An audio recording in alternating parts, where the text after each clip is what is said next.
Yo soy Anderson Buscán en todas las redes, podemos seguir allí la conversación. Un abrazo especial a quienes comparten nuestros contenidos. Los quiero más que si no los comparten. Le doy la bienvenida al coronel Renato González. Coronel, ¿cómo me le va? Muy bien, muchas gracias Anderson y un saludo cordial a todos quienes nos ven y nos escuchan. Ayer el ISPOL volvía a hacer negocio, volvía a ser noticia por el negocio que hicieron otros, no volvía a hacer negocio. El señor John Luzurriaga admitía haber recibido un pago del llamado Mago Cherres, el señor acusado de estar detrás del gran desfalco del ISPOL. ¿Por qué esto es importante?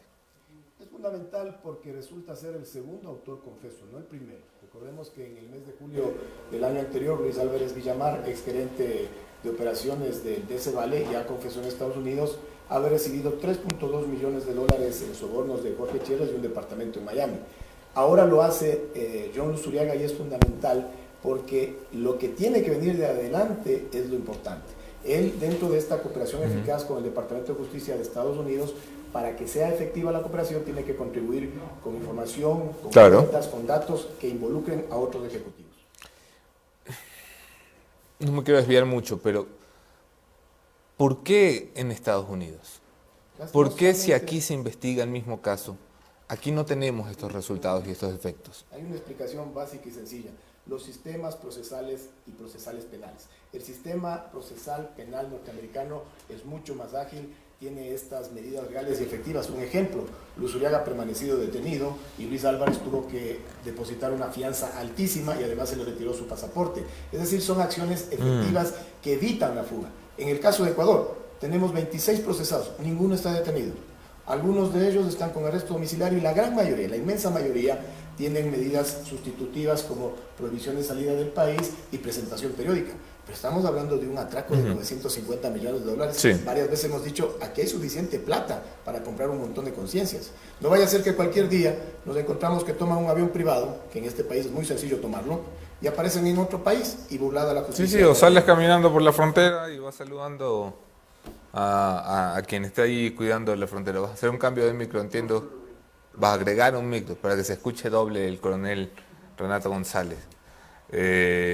Coronel, yo quiero invitarlo a hacer algo que creo que solo nos podemos permitir nosotros. Como usted sabe, yo soy profundamente ignorante en muchos temas, especialmente en los que tienen que ver con finanzas y dinero. Por eso soy chiro. Y siempre me ha costado, yo entiendo que se robaron plata en el ISPOL, no entiendo cómo. Quisiera invitarlo a ver si nos explica en la pizarrita usted que lleva años metido aquí. Y si me acompaña, por favor, Jeff.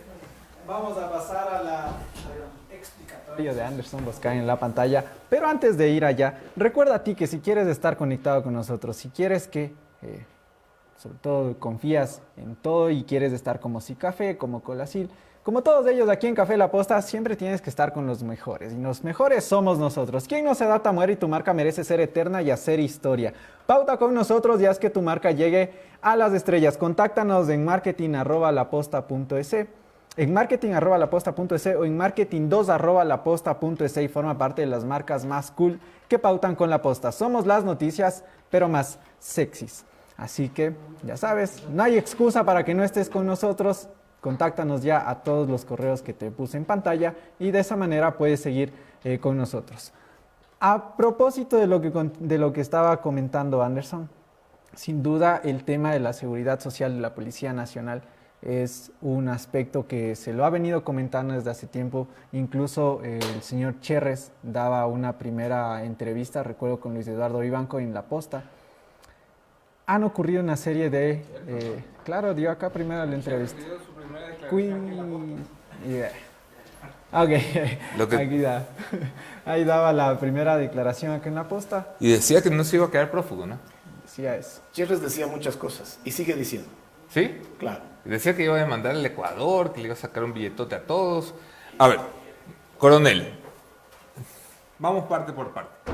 El ISPOL es el Instituto de Seguridad Social de la Policía Nacional. Correcto. Que tiene su propia seguridad social para que de verdad les sirva, porque si tuviera la que tenemos nosotros, estarían jodidos. Entonces tienen una seguridad social propia, igual que las Fuerzas Armadas del Ecuador. Así es. ahí hay un montón de dinero porque son un montón de policías, son casi 40.000 servidores policiales, entonces se genera un montón de dinero. Y ese dinero, como cualquier seguridad social o cualquier institución financiera, tiene que invertirse para generar ingresos y rentabilidad para poder rendir cuentas a los afiliados. Hasta ahí entiendo yo, ¿ya? Correcto. Hasta ahí me enseñaron en la escuela. ¿Qué pasó?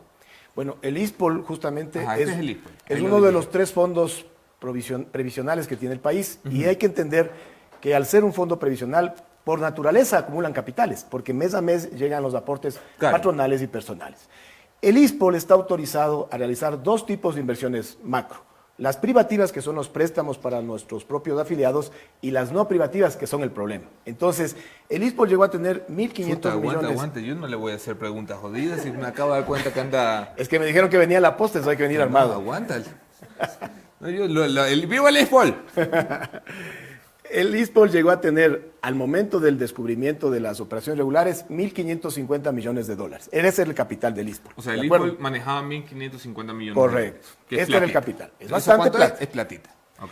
Estos 1.550 millones Ajá. de dólares, aproximadamente 600 millones estaban en las inversiones privativas. ¿Qué es una inversión privativa? Los Disculpe. préstamos para nuestros afiliados. Estas son las mejores inversiones que puede tener el ISPOL. ¿Por qué? Porque nos dan el más alto rendimiento, un 9.15%.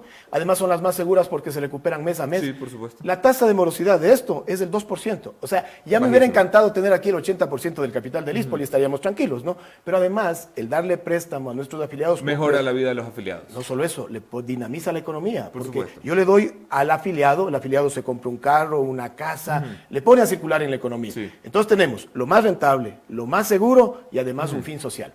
Esto no es problema. El inconveniente eran los 950 millones de las inversiones no privativas. ¿Qué significan no privativas? Abrir Que voy a rasgos invertir con en terceros. bienes raíces, voy a invertir en este nuevo sistema, voy a invertir ese tipo de cosas, ¿no? Correcto. O sea, como el logo de Wall Street. Ahí viene el problema inclusive de la normativa. La normativa vigente en el ISPOL en este momento dice que yo solamente puedo dar 2 créditos. El hipotecario, que es abierto el monto, Ajá. y un crédito quirografario de máximo 4 sueldos. O sea, le limitaba, la Ok. normativa le limitaba para que no se dirijan acá ingentes capitales, sino para que quede esta bolsa. Ok. En esta bolsa vienen las novedades. Pero, a ver, tampoco satanicemos eso, ¿no? Porque esto lo hace toda seguridad social del mundo, Obvio. las inversiones, y si las colocas bien, Está inversiones sano. de bajo riesgo, a largo plazo o a corto plazo, te va a rendir, ¿De ¿verdad? acuerdo? Sí. El inconveniente es ¿Qué pasó? cómo se dieron las inversiones en el ISPOL. Si invertir esto no es lo malo.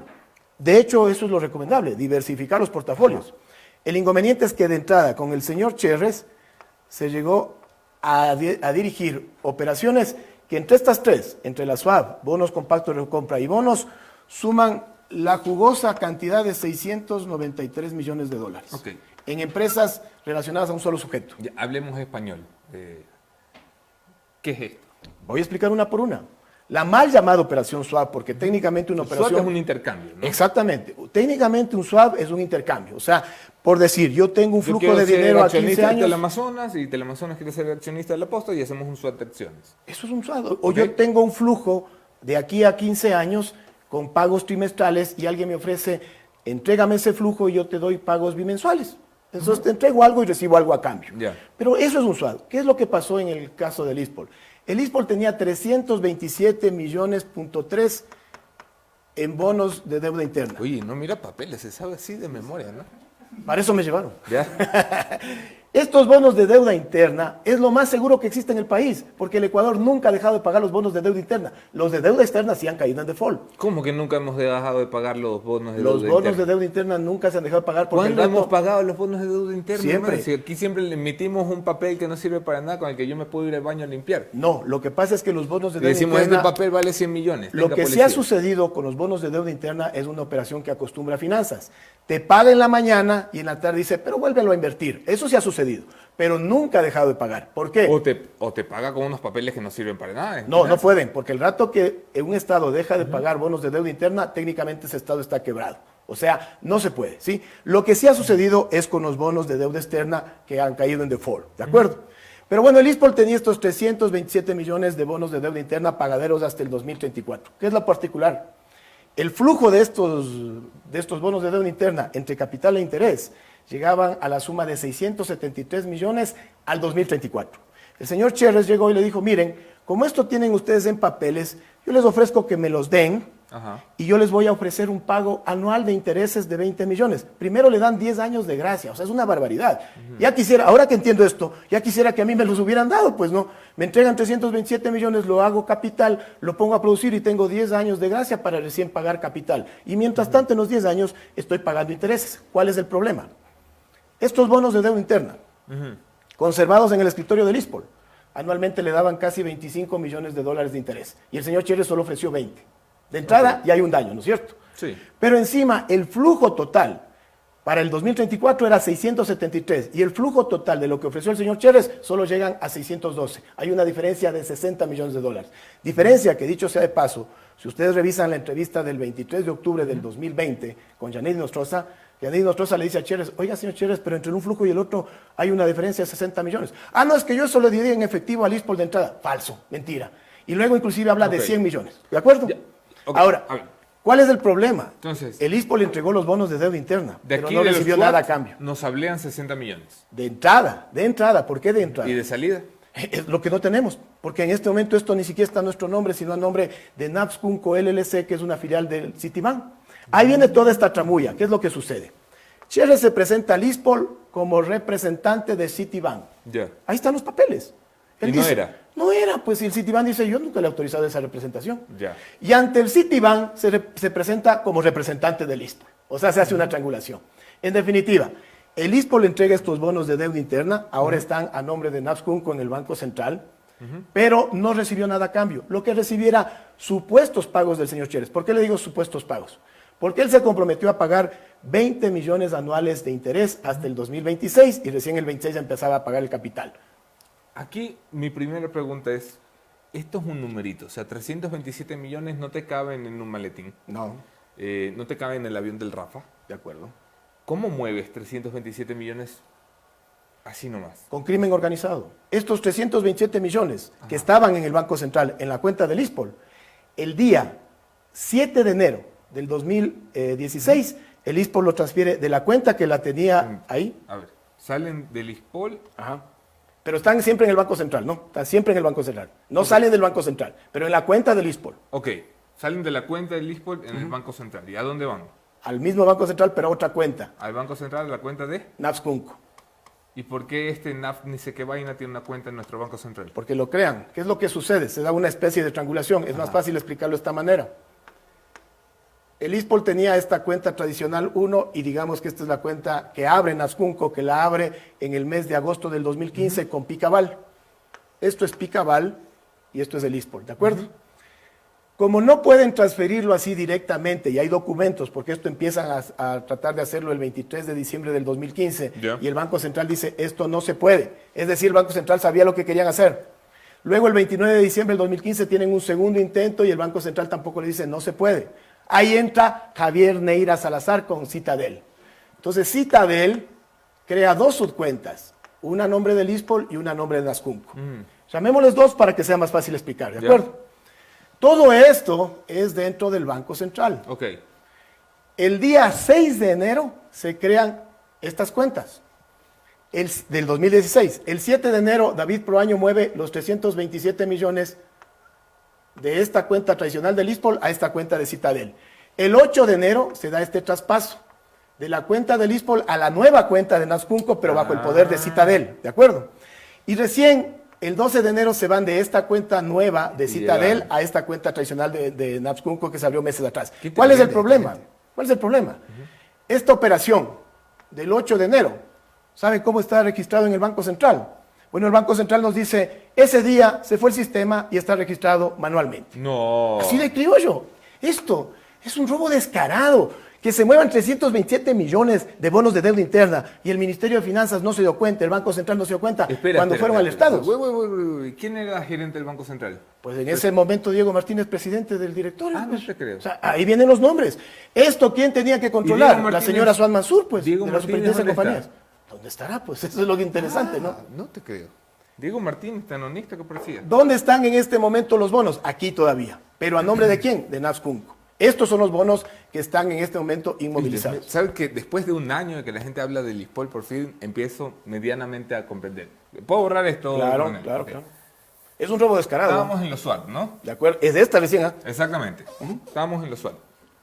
Aquí le dejo espacio para que siga rayando. De acuerdo. A ver, vamos a los Vamos a de los recompra. bonos compactos de recompra, que son un monto de 216 millones. A ver. El reporto bursátil, que es lo que sí existe en la ley de mercado de valores, dice que deberán ser contratos no mayores a 180 días. Pero el bono ya tiene que existir previamente. Yo tengo un bono por 10 millones, pero lo tengo en este título y necesito liquidez. Y te los ofrezco a ti, temporalmente. Y te digo, mira, Anderson, te voy a vender estos bonos de 10 millones y te ofrezco recomprarlos en 180 días y ahí te voy a pagar 10 millones 200 mil dólares. Entonces tú me das los 10 Ok, millones, suena bien. los bonos, ni siquiera, si quieres te los dejo a ti, pero si no lo dejamos en un custodio, para que te garantice, ¿de acuerdo?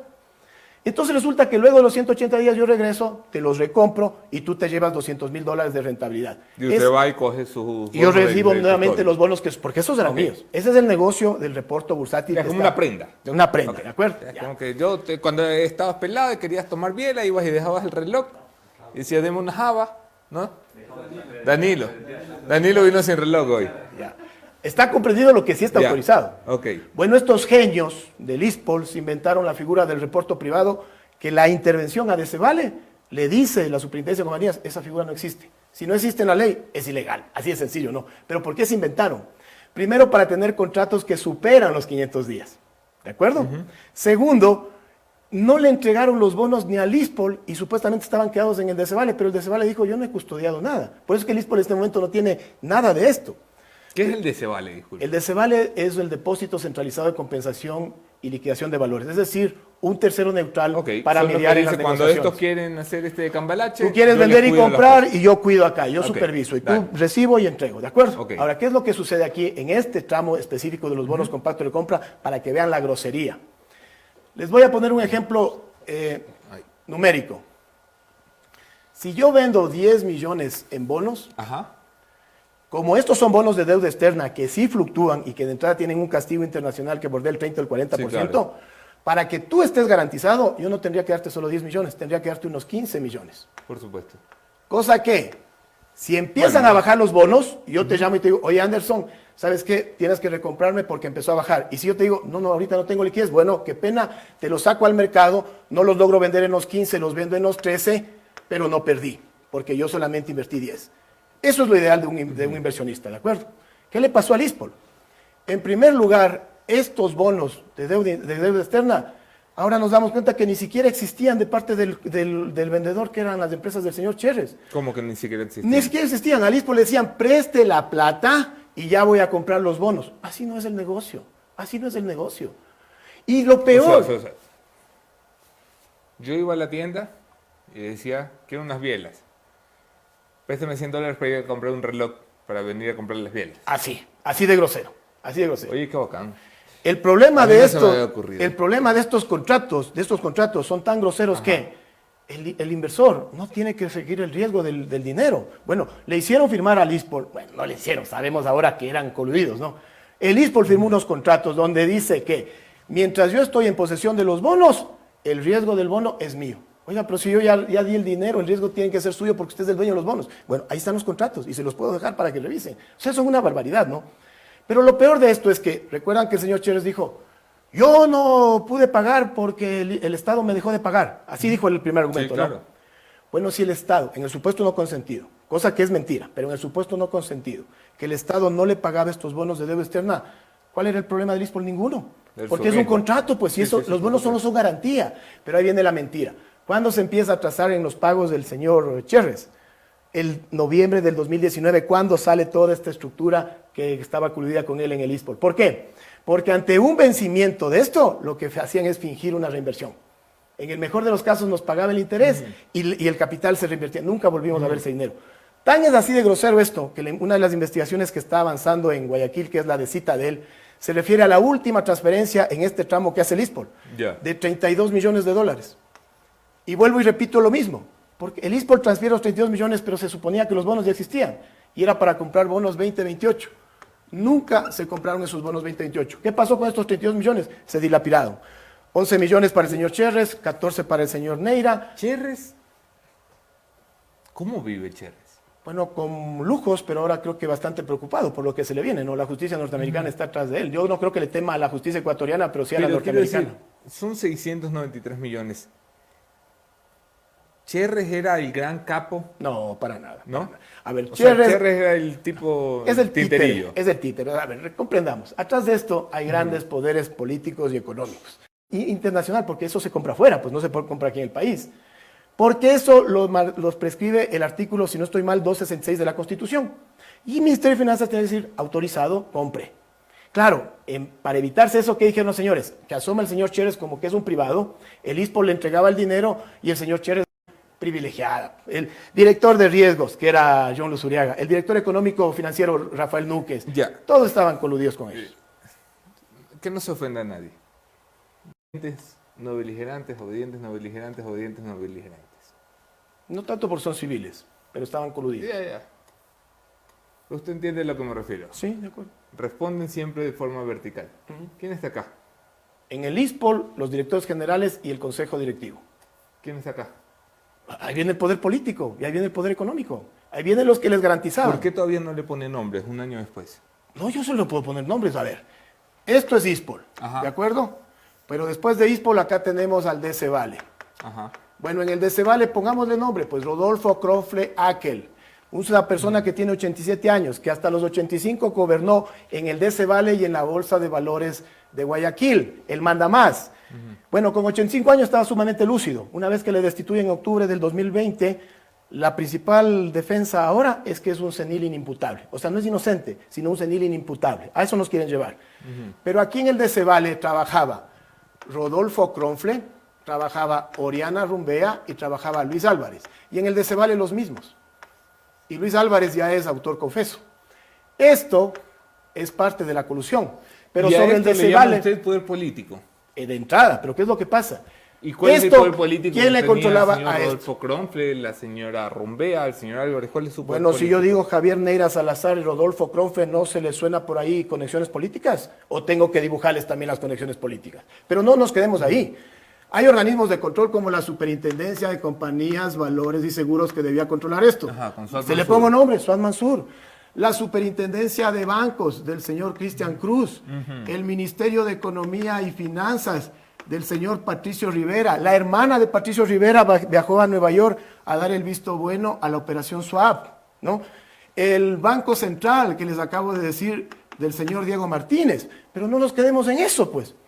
Sobre el ISPOL, ¿Es posible que esta gente de la superintendencia, del ministerio, del Banco Central, haya sido, no sé, tonta, poco formada, ineficiente, poco detallista en su trabajo, poco meticulosa? ¿O necesariamente un esquema como este requeriría de la colaboración y cooperación para delinquir de esa gente?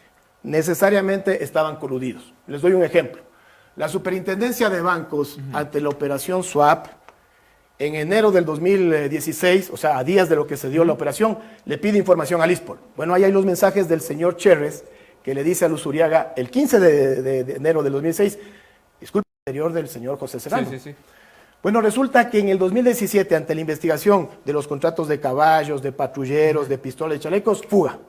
Para Estados Unidos. Noviembre del 2017. Me escribió la otra vez, me dijo que ella no estaba prófuga, que estaba haciendo unas inversiones. Es que ahora ya legalmente está subsanado todo porque así Ok. opera el poder político. Pero cuando se fuga, que es el 1 de noviembre del 2017, a los 3 meses, un fulano llamado Jorge Cherres Miño Sí, sí, le le pone un deposita spa. 300, pero es el segundo spa, porque el primer spa es el de Cumbayá. Explíquenme a mí cómo el 2015 una directora administrativa con un modesto sueldo de $3,000 montó el primer spa en Cumbayá. Y años después vuelve a montar un spa y una oficina de diseño en Estados Unidos con apoyo del señor Cherres. Y esto no tiene Podría relación. haber montado una lavandería. Chiste. No, después me llama la señora Christensen, bravísima. Esto no es gracioso. Disculpa Jeff, que me he quedado aquí emocionado y sé que tenemos que seguir con el programa. Jeff es mi Jefferson. Aquí hay un montón de plata, aquí hay un montón de robos. Vuelvo al principio. Y recién estamos en esto. Esto se empieza a resolver fuera del Ecuador. ¿Por qué? ¿Por qué siempre es así? ¿Por qué tenemos que esperar que los gringos nos hagan la tarea? ¿Por qué la fiscal general no puede hacer lo que hacen los gringos? No se empieza a resolver fuera del Ecuador, se empieza a resolver en el Ecuador. Y recordemos algo, aquí nadie ha reconocido la labor, la frontalidad y la decisión de una persona fundamental. De su jefa. María Paula Romo, obviamente. ¿Por qué? Pero ¿cómo que nadie? Porque ella Todo el mundo dice que esto lo denunció María Paula Romo porque es público y en notorio. un inicio, en octubre del 2020, el señor Chérez venía aquí mismo a la posta, ¿no es cierto? Se mostraba muy seguro, O sea, muy venía, financiero. no, porque... Bueno, online, porque él sabía, ¿no? Pero se presentaba el muy seguro, Sí, sí. o sea, vean, aquí hay una sarta de ignorantes que no comprenden y esto es cuestión de que me digan dónde les deposito y mañana les entrego los bonos. Y esto es un escándalo de la entonces ministra de Gobierno para salvarse de un juicio político. Así lo decía, ¿no? A ver, que Bueno, el tiempo ha pasado. Evidentemente, disculpen ahí, yo sé que tú la quieres mucho a María Paula, porque ella te nombró en el cargo, pero, sin ofender, pero evidentemente coincidía que a María Paula le iban a tumbar por andar repartiendo hospitales a diestra y siniestra, y pum, salió con la denuncia más importante que ha hecho un ministro de Gobierno en los últimos 20 años. Uno que es mal pensado dice, hombre, qué coincidencia. Dos precisiones. La doctora María Paula Romo no me nombró a mí en el cargo, me No, nombraba te a mí nombró como- en el periodo del economista A ver, Gabriel Martínez. Te nombró María Paula Romo, número 2 del CIES. No, subdirector general de subdirector del inteligencia. CIES. Subdirector, no, de la inteligencia. Subdirector inteligencia. general de inteligencia de la Policía Nacional. Sí. Fue pedido por María Punto Paula. uno. Punto Y a dos. Gabriel, quien le pide que te lleven a Gabriel Martínez. a Lispol, a Gabriel Martínez, es María Paula. Eso yo no lo sé. Porque Yo resulta sí, que yo porque ese es salgo. mi trabajo. Yo salgo de una terna. Tú sabes esto, pero yo sé por qué los mueven ustedes, yo me lo sé Yo clarito. salgo de una terna del Consejo de Generales y la terna la integraba mi general Zárate, el que está ahora comandando Guayaquil, Sí. mi persona y mi compañero Esquivel. Que Y no el quiero decir ministro que esté Martínez. mal. No, sí, pero A lo que el voy otro es- día le explicaba yo a María Jefferson. Paula hace esta denuncia efectivamente porque estaba invitado a un juicio político. Eso no quiere decir que la denuncia sea falsa. Recordemos, el caso de los hospitales, la denunciante es la doctora Romo, porque ahí hay información, y eso fue demostrado, de Ban Ecuador, que le dice, oiga, aquí están realizando diferentes retiros y me piden a mí que provisione cantidades en las sucursales del banco, de los bancos de Manabí. La denunciante es la doctora Romo, porque ella les llega esta información y denuncia. Por eso es que muy hábilmente este crimen organizado, todo esto, ¿qué le dicen a la doctora Romo? Bueno, vas a denunciar esto, no, esto no te pasa factura. Entonces, ¿qué es lo que resulta? Empieza la campaña de trolls. La misma que en la cual estoy yo metido ahora, ¿no? Ahora me han dicho de todo, pero no hay problema, yo sé quiénes son. Pero ¿qué es lo que buscan? Dos cosas. Primero, al denunciante, presentarlo como el malo. O sea, el señor José Serrano, que ahora dice que yo soy el persecutor, busca eso. A la víctima, presentarlo como victimario. Con la doctora Romo hicieron exactamente lo mismo. Los trolls empezaron una campaña y le presentaron a ella como Y la los trolls- repartidora de los hospitales. y los trolls repartían Cuando, hospitales recordemos, y- quién repartía los hospitales, tú investiguemos Hombre, bien. medio gobierno. Pues, sí. Daniel Mendoza, ¿a quién respondía? ¿Con quién tiene fotos en Manabí en el matrimonio? A ver, ¿dónde está la señora María Paula Romo? En Estados Unidos, de lo que conozco. Qué raro. ¿Dónde está el señor Lenín Moreno? A él no conozco dónde está. ¿Dónde está el señor Santiago Cuesta? Entre España y Ecuador. Todos están fuera. ¿Sabe por qué? Pero investiguen, pues. Por eso digo, investiguen. ¿Qué es lo que pasa? Medio sospechoso que los mismos de los hospitales, luego aparecen Señor esos Martínez. nombres, El único que se queda aquí Bueno. es Gabriel Martínez. luego asoman los mismos nombres en Seguro Sucre o no. Pero además no nos quedemos ahí, pues. Resulta que entre los chats del ISPOL hay un señor que se llama Eduardo Borja Camacho que dice, Santiago, ¿cuál Santiago será? Pero dejémosle en Santiago, ¿no? Santiago, el general Proaño quiere que le recibas 10 minutos para agradecerte por el ascenso. Sí, el jueves a las 10 de la mañana. O sea, le acepta la reunión. No sé si se dio o no se dio, pero le acepta la reunión. Si así llegaron al general, qué vergüenza. Pero había que ver cuál es el famoso Santiago. ¿Y usted qué sugiere? ¿Que es Santiago Cuesta? O sea, yo creo que esto es Santiago Cuesta Arriba, pero no sé a qué Santiago se refieren, ¿no? Pero si no sabe por qué dice que cree que es Santiago Cuesta. No, yo digo que esto, determinar cuál Santiago es, va a ser una misión Cuesta Arriba, pero habría que ver, ¿no? Vamos. Gracias, mi coronel, por estar aquí. Primera vez que entiendo. Y es cómo decir, la carajos se primera llevan parte la ya, plata. porque faltan 4 tramos Ya la más. segunda parte, en otro hombre, día. tenemos que hacer un especial de 4 horas. El Muchas coronel gracias. Renato González de Lispol. No le pregunto mucho porque ya le ven ahí. Jeff. Le queremos agradecer al coronel González por haber aceptado la entrevista.